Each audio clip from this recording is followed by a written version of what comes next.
there was radio. One Sioux City man spent his career working in business, but spent his free time collecting radio shows.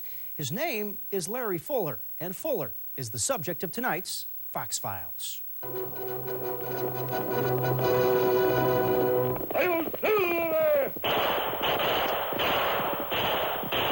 A fiery horse with the speed of light, a cloud of dust, and a hearty... For generations, radio waves splashed tales of on-air heroes into the homes of America. The Lone Ranger.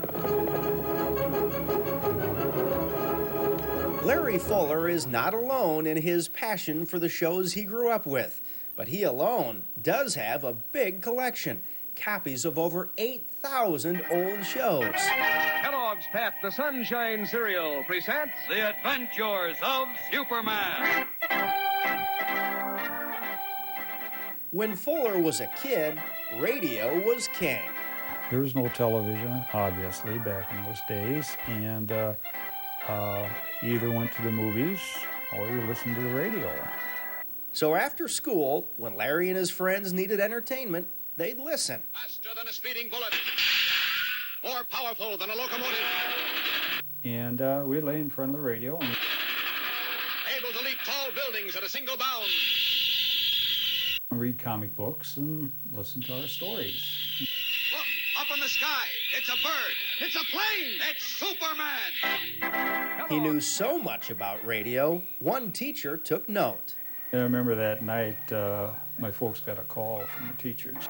On a secluded farm near Metropolis, where he is a prisoner of Big George Latimer, a dishonest politician. And she says, I think Larry's listening to radio too much. Which is true, but I loved radio. Yes, we all did.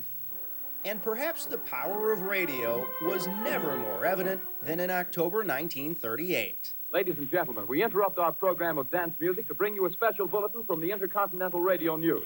At 20 minutes before 8 Central Time... The War of the Worlds broadcast, which, of course, Fuller has a copy of. Spaceships had landed in Grover Mills, and they had the heat rays, and people panicked. They literally panicked. Like the War of the Worlds, there would eventually be a battle in the airwaves. The Tom Mix Ralston Straight Shooters bring you action, mystery, and mile-a-minute thrills. As television grew, radio shrunk because all of the advertising and all the sponsors are going over to television. Tonight you're about to hear another episode in a baffling mystery. The mystery of the Vanishing Village.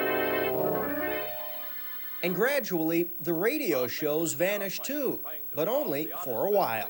Well, anybody that's a collector, that's the big thing, is to be able to share your collection, no matter what it is, with other people. Fuller, who spent his life loving old radio, now spends Saturday mornings sharing his collection on the radio at station KSCJ with Nostalgia Theater co-host Don Miller. With Don and I, we can share it with 3,500, 4,000 people. So it's a hoot. And for at least one day each week, radio is still king.